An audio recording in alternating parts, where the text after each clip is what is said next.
काश इस्लामाबाद के अंदर कोई ऐसा हॉस्पिटल होता जो श्रीनगर के हॉस्पिटल का मुकाबला करता। काश रावलपिंडी के अंदर, इस्लामाबाद के अंदर कोई ऐसी यूनिवर्सिटी होती जो श्रीनगर की यूनिवर्सिटी के सामने कुछ दम हम रखती।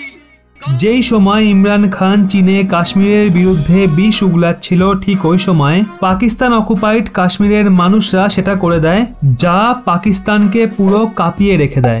আসলে পাকিস্তান কাশ্মীর মামলায় দুষ্প্রচার করার জন্য 5ই ফেব্রুয়ারি গোটা দুনিয়াতে কাশ্মীর সলিডারিটি ডে উদযাপন করে। এই দিনটা উদযাপন করার জন্য পাকিস্তানের বিদেশ বিভাগ গোটা দুনিয়াতে তাদের দূতাবাস এবং উচ্চ পদস্থ কর্মচারীদের বিশেষ নির্দেশ দেয়। লাখ লাখ টাকা খরচা করা সত্ত্বেও এই ক্রিয়াকলাপের কোনো ফল বেরোয়নি। পাকিস্তানের এই প্রোপাগান্ডার হাওয়া কাশ্মীরের মানুষরা তো বার করেই দেয়, সেই সঙ্গে বাকি থাকা কাজটাও পাকিস্তান অকুপাইড কাশ্মীরে হওয়া পাকিস্তান বিরোধী প্রদর্শনী পূরণ করে দেয়। প্রিয় অধিবাসীরা, কাশ্মীরের নামে বহু বছর ধরে হওয়া অত্যাচারের বিরুদ্ধে আওয়াজ তোলে, আর এটা পর্যন্ত বলে দেয় যেই গতিতে শ্রীনগরের বিকাশ হচ্ছে তেমন বিকাশ তো ইসলামাবাদেও হচ্ছে না। আপনাদের বলি, পাকিস্তানের বিদেশ মন্ত্রণালয় 3রা ফেব্রুয়ারিতে গোটা দুনিয়ায় তাদের দূতাবাসের আদেশ দিয়েছিল 5ই ফেব্রুয়ারিতে কাশ্মীর সলিডারিটি ডে নামে ভারতের বিরুদ্ধে দুষ্প্রচার করার জন্য। এর জন্য পাকিস্তান পুরো টুলকিট তৈরি করে রাখে। পাকিস্তানি প্রিন্ট মিডিয়া এবং ইলেকট্রনিক মিডিয়ার সঙ্গে সঙ্গে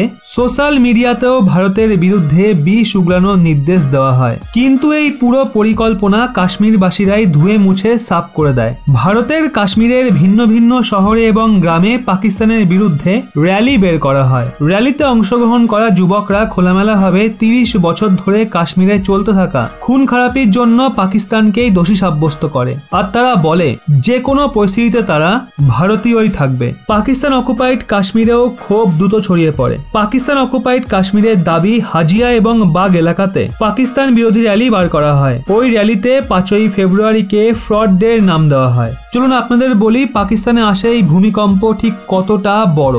পাকিস্তান 5ই ফেব্রুয়ারিকে কাশ্মীর সলিডারিটি ডে রূপে অন্তরাষ্ট্রীয় স্তরে উদযাপন করার জন্য বিশাল আয়োজন করে। পাকিস্তান চেয়েছিল এই দিন তারা কাশ্মীর বিষয়টাকে অন্তরাষ্ট্রীয় স্তরে তুলে ভারতের বিরুদ্ধে তাদের দুষ্প্রচারকে একটা নতুন উচ্চতায় নিয়ে যাবে। এর জন্য পাকিস্তানি বিদেশ মন্ত্রণালয় গোটা দুনিয়া জুড়ে থাকা তাদের দূতাবাসদের জানিয়ে দেয় কি কি করতে হবে। এর জন্য পাকিস্তান তাদের পুরো একটা ডকুমেন্ট তৈরি করে দেয়, যেটাকে তাদের টুইটার হ্যান্ডেল থেকে টুইট করতে হতো বা নিজের সমর্থকদের মাধ্যমে সেটাকে এগিয়ে নিয়ে যেতে হতো। পাকিস্তানের প্রিন্ট এবং ইলেকট্রনিক মিডিয়া সরকারের হুকুম অনুযায়ী 5ই ফেব্রুয়ারির আগেই কাশ্মীর সলিডারিটি ডের হাওয়া তৈরি করতে লেগে পড়ে। প্রাইম টাইম ডিবেটস হয় নিজেদের নির্বাচিত তথাকথিত কাশ্মীর বিশেষজ্ঞদের মাধ্যমে।